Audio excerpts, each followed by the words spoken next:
KTO Radio présente À haute voix, la lecture intégrale des œuvres spirituelles majeures.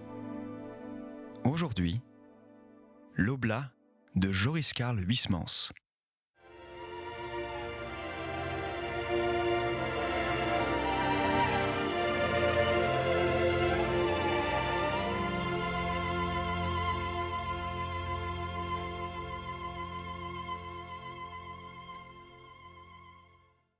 Voyez-vous, s'écria don Felletin, Monseigneur Trioreau se substituant à saint Benoît, et si nous consentions à lui remettre notre règle, supprimant les articles qui lui déplaisent ou y introduisant des ordonnances de son cru? Sans compter, dit monsieur Lampre, qu'un autre évêque dans un autre diocèse où se trouverait une autre abbaye bénédictine pratiquerait tout le contraire. Celui-là bifferait les clauses conservées par son confrère et en inventerait de nouvelles à son tour. Quel gâchis ce serait! Ajoutons, reprit don de Fauneuve, qu'il faudrait être singulièrement naïf pour se plier aux exigences de cette loi et déposer avec la demande d'autorisation un état des recettes et dépenses et un état inventorié des biens meubles et immeubles que l'on possède, car ce serait livrer soi-même sa bourse à des aigrefins qui n'hésitent actuellement que sur le procédé à employer pour la voler. Enfin, quelle garantie nous offre cette autorisation en admettant qu'on l'accorde, puisqu'il suffira d'un simple décret pris en Conseil des ministres pour l'annuler? Nous devons fournir aussi la liste des membres de la communauté, mentionnant leur nom patronymique, ainsi que le nom sous lequel ils sont désignés en religion, leur nationalité, leur lieu de naissance, leur âge, la date de leur entrée. C'est la surveillance de la haute police abrogée pour les malfaiteurs et rétablie pour les moines. Et il n'y manque que la fiche anthropométrique imaginée par M. Bertillon. Il y a eu là un oubli de la part de cet argoussin des loges qu'est Trouillot, observa Durtal. Espérons que le rapporteur de la loi au Sénat le réparera. D'ailleurs, fit le père hôtelier, le règlement d'administration publique annoncé par l'article 20 pourra encore aggraver par des interprétations judaïques l'infamie de cette loi. Vous pouvez vous y attendre, dit M. Lampre. Il n'y a pas à se leurrer, reprit le père abbé. La congrégation de Solesmes ne consentira pas à subir le supplice de ce carcan. Donc, en supposant que le Sénat vote la loi dès la rentrée des vacances, et il le fera certainement, cela nous met au mois de juin. Et dès lors, il nous reste 6 mois pour nous retourner. Par conséquent, en décembre au plus tard, nous ne serons plus ici. « Et où irez-vous, mon révérendissime » demanda Durtal. « Je l'ignore. La Belgique est le pays le plus proche, et la vie n'y est pas onéreuse. C'est la dernière nation catholique où la meute des francs-maçons soit encore muselée. Si, comme cela est certain, l'Assemblée des abbayes de l'ordre ordonne le départ pour l'exil, je commencerai, aussitôt revenu de Solesmes, des recherches. Oh, il faudrait d'abord savoir si les ministres appliqueront la loi, dit le curé. Comment s'ils l'appliqueront ? S'exclama Durtal. Vous croyez que ces mécréants sont arrivés à ce résultat si longuement, si habilement préparés depuis tant d'années pour le lâcher ? Vous les prenez vraiment pour les plus bêtes qu'ils ne sont ? Soyez tranquilles, ils iront jusqu'au bout de leurs méfaits. Et ce bout ne s'arrêtera pas aux religieux, mais bien au clergé séculier, dont la persécution est, je vous l'assure, proche. L'abbé haussait doucement les épaules. S'il jugeait en son fort intérieur les cloîtres encombrants et inutiles, il estimait par contre que le prêtre était indispensable et que jamais la République n'oserait y toucher. Et après le clergé, ce sera le tour du bourgeois. Après la curée des biens de main morte, nous assisterons au dol des valeurs vivantes. La bourgeoisie secourra-t-elle au moins son apathie lorsque l'on forcera sa caisse ? Dit M. Lampre. Elle s'inclinera en soupirant et ce sera tout, repartit Durtal. Quant aux catholiques, vous savez aussi bien que moi l'amas de sottises et de lâchetés qu'ils recèlent. Si par hasard il se trouvait parmi eux des gens intrépides, résolus à résister, les députés et les sénateurs du parti s'interposeraient aussitôt et feraient le jeu de l'ennemi en les désarmant. « Mais alors il n'y a rien à tenter ?» s'écria Dom de Faux-Neuve. « Non, mon père, rien. Je ne suis pas prophète, mais tenez que pendant les événements plus ou moins périlleux qui s'apprêtent, les orateurs catholiques se remueront dans le vide. Ils feront signer des pétitions que tout gouvernement, lorsqu'il les reçoit, jette au panier. Et ils prononceront de pathétiques discours dans des réunions triées avec soin pour qu'on n'y avarie pas leurs précieuses personnes. Puis quand le moment de descendre dans la rue et de se montrer sera venu, ces pieux matamores rédigeront encore de belliqueuses protestations, tandis que nos seigneurs les évêques gémiront respectueusement en des phrases cherchées. Ce après quoi, tous se mettront ventre à terre, tranquilles, convaincus d'ailleurs qu'ils ont empli leur devoir et qu'ils se sont vaillamment conduits. S'il en était ainsi, ce serait à désespérer de la France. Je ne vois pas de raison pour n'en point désespérer, répliqua Durtal. Ah non, s'écrièrent en chœur les assistants. Vous êtes trop pessimiste. C'est un temps à passer. Les ordres partiront en exil, c'est entendu. Nous subirons un 93 après. C'est encore impossible, mais il y aura ensuite une réaction et la France se relèvera et les monastères refleuriront. J'espère ainsi que vous. En une réaction, répondit Durtal. Mais quitte à feindre l'oiseau de mauvais augure, je vous avoue que je ne vois pas, même après une victoire conservatrice, les moines réintégrés dans leur maison. Il en sera pour moi de la loi des congrégations comme du concordat que les rois très chrétiens se sont empressés de garder. C'est une arme dont aucun gouvernement, quel qu'il soit, ne voudra se dessaisir. La meilleure chance qui pourrait vous échoir serait que la loi fût si implacablement, si odieusement exécutée, qu'elle devint pour cela même difficile à défendre. Peut-être alors modifierait-on les plus impudents de ces articles. Je le souhaite. Si au contraire on l'applique placidement, doucereusement, si elle étrangle avec un lacet savonné les ordres, elle s'inscrira sans réforme, telle qu'une concession à perpétuité dans le cimetière de nos codes. C'est triste à dire, mais il faudrait du sang pour la malédifier. Et le sang, dame, c'est ainsi que l'argent. Les catholiques en sont plutôt un peu chiches. Hélas, s'exclama le père de Faux-Neuve, j'ai grand peur que vous n'ayez cette fois raison. La cloche sonna, la récréation était finie, tous se séparèrent. C'est très bien tout cela, notre ami, dit madame Bavoil à Durtal qui lui racontait la conversation de l'après-midi. Mais si les bénédictins s'en vont, qu'est-ce que nous allons devenir ? Et Durtal ne répondant pas, le moment est peut-être venu, reprit-elle, de prier une des saintes que vous aimez, sainte Christine l'Admirable, que l'on invoque pour résoudre les cas difficiles. Et aussi saint Benoît, je pense. Car enfin, j'inaugure pour lui et de par lui au Val des Saints une profession intentinée bizarre, celle de l'oblat in extremis, celle de l'oblat de la dernière heure. Je vais me porter moi-même en terre et mener mon propre deuil. Il me semble tout de même que le bon patriarche pourrait bien me ressusciter quelque part à l'abri du monde. Je ne sais où, je l'espère. Mais en attendant ce nouvel aiguillage, voilà bien des inquiétudes sur la planche.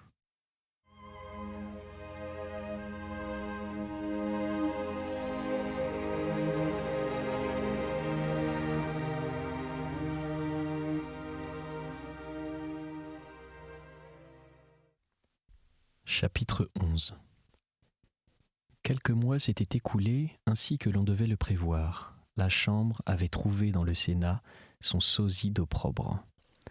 Un sous-trouillot, du nom de Vallée, avait rempli avec quelques terrines de son eau de vaisselle l'auge de la rue de Tournon, et les vieux glandivores s'étaient ventrouillés dans le purin de cette éloquence et avaient voté haut la patte la loi. Les congrégations était bel et bien étranglé. Le but si patiemment poursuivi depuis tant d'années était atteint. Le pape avait parlé, réprouvant les dispositions de la nouvelle loi, mais laissant chacun libre, sous certaines réserves, d'être traîné, s'il le jugeait opportun, sur la claie des cultes. Tout accord étant impossible entre des communautés rivales et d'esprits différents, il n'y avait même pas à songer à une résistance en masse qui eût évidemment été la seule attitude digne, la seule attitude propre. La détermination prise par Rome était donc en de telles circonstances sage. Les quelques moines agités d'idées belliqueuses étaient bien obligés d'en convenir. En ce cloître du Val des Saints, jadis si paisible, les soucis, jusqu'alors écartés de l'avenir, naissaient. Tous les pères envahissaient le scriptorium, où étaient les revues et les journaux catholiques que recevait le monastère.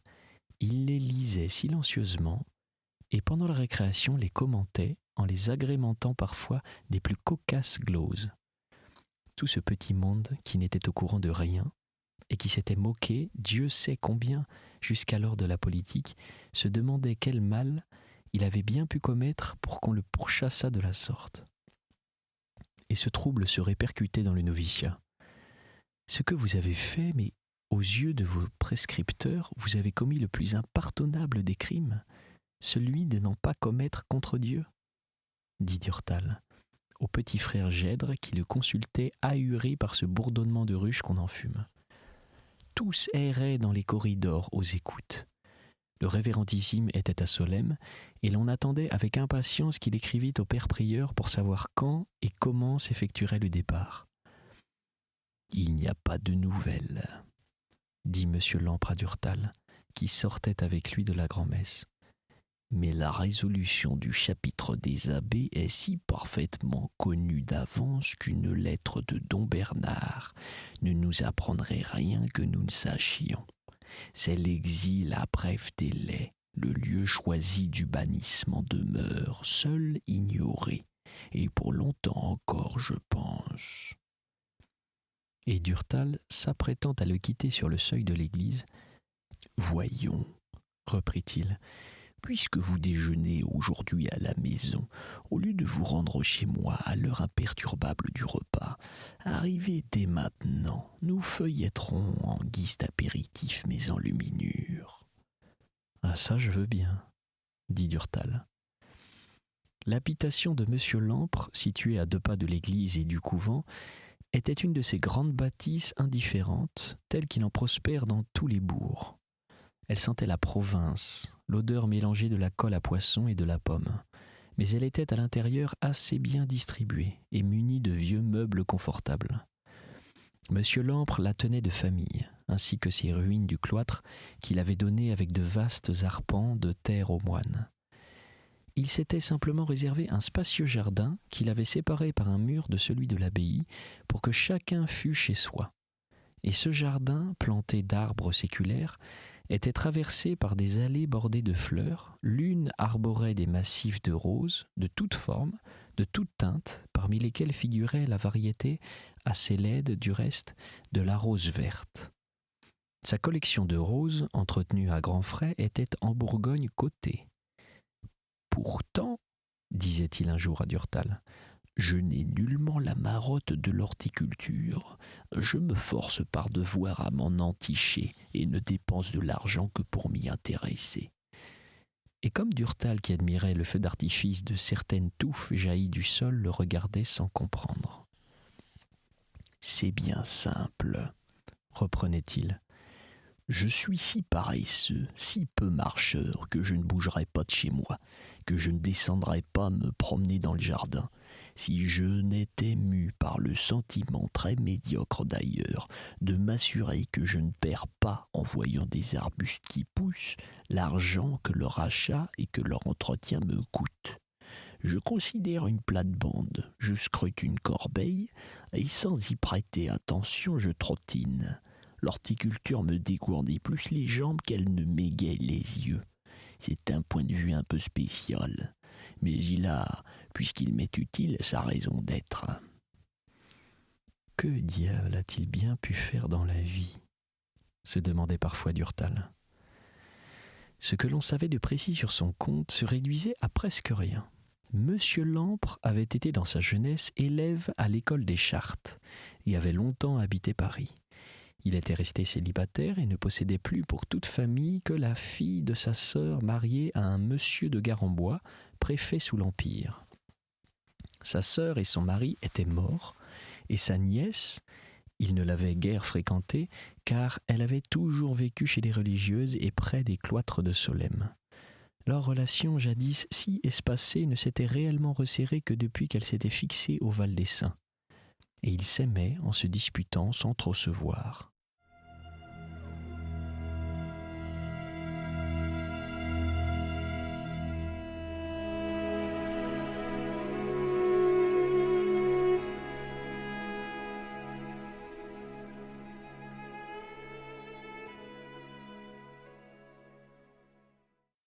À en croire les potins du monastère, Monsieur Lampre, dont la fortune avait été considérable avant qu'il ne l'eût écornée par de nombreuses frasques, avait mené pendant sa jeunesse à Paris une existence de petit coq en émoi. Puis il s'était converti, et il avait désormais vécu dans sa maison du Val des Saints, bienfaisant et rageur, très retiré. Lui et Durtal s'entendaient bien. Des goûts communs les rapprochaient. Monsieur Lampre était un peu au courant de la littérature contemporaine et tout à fait arriéré pour ce qui concernait l'art de notre temps. Il était en sa qualité du collectionneur confiné en un nombre de matières fort restreint. Il s'arrêtait en peinture, avant même les tableaux des primitifs, aux enluminures, et en histoire monastique il n'appréciait que les monographies et les cartulaires. Il en détenait des collections très complexes. Il possédait surtout d'admirables livres d'heures du XIVe et du XVe siècle que lui enviait l'abbaye, à laquelle il avait promis d'ailleurs de les léguer. Il avait naguère dépensé d'imposantes sommes à ses achats, mais des époques moins débonnaires étaient venues. Il avait dû aider à l'installation, pourvoir même pendant les premières années à la subsistance de ces moines qu'il avait demandé à Solesmes. Et il était à la fois furieux contre eux, qui l'empêchait de continuer des dépenses somptuaires, et satisfait de les secourir. Les jours de mauvaise humeur, il grommelait son habituelle plainte. « Qu'est-ce que je leur réclame en échange de belles occasions que j'ai à cause de rater, de devenir des saints, et j'y suis de ma poche, car ces matins-là me leurrent. » Et soulagé par quelques grains de débinage, il était de nouveau prêt à leur rendre service. En sus de sa passion pour les cartulaires et les miniatures, il était encore en sa qualité de bourguignon féru d'un autre amour, celui d'une bonne cave, et mélancoliquement à table, il se remémorait les années où il n'avait pu acquérir une petite provision de beaune hospice parce que ses sacrés bénédictins l'avaient mis à sec. Ses regrets enchantaient sa nièce, à laquelle il reprochait sa gourmandise. « Voilà », disait-elle, « il faut être indulgent, les uns pour les autres, car chacun a sa petite manie et son gros péché. Moi, ce sont les friandises. Mon oncle, ce sont les vieux crus de la Bourgogne. » Mais il n'admettait pas cette assimilation. L'amour des grands vins, disait-il, est un amour presque noble, car il y a une certaine beauté, un certain arc dans la saveur, dans la couleur, dans le bouquet d'un Corton ou d'un Chambertin, tandis que la convoitise des châteries et des gâteaux relève d'un sentiment bourgeois et décèle des instincts grossiers et des appétences viles. Et il la rabrouait tandis qu'amusée de l'entendre grogner, elle se tordait.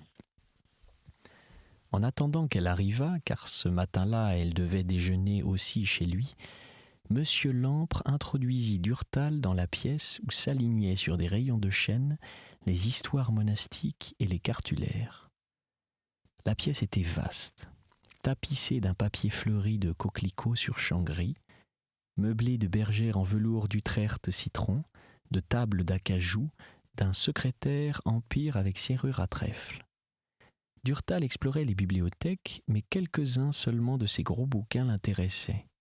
Car de même que dans toutes les collections, il y avait, pour faire nombre et compléter les recueils, un tas de volumes illisibles que pas plus que lui, Monsieur Lampre n'ouvrait. Ce qui captivait davantage Durtal, c'étaient les livres d'heures. Cela était rangé dans le secrétaire et enfermé dans des écrins. Monsieur Lampre ne désirait généralement pas les montrer. Il les gardait jalousement pour lui. Il les avait pourtant exhibés déjà plusieurs fois à Durtal, mais il fallait que ce fût lui-même qui proposât de les regarder, sinon il demeurait sourd à tout invite. Il avait offert ce matin-là de les examiner. Cela allait donc tout seul, et il en sortit de leur gaine quelques-uns. C'était toujours un régal que l'apparition de ces fraîches merveilles.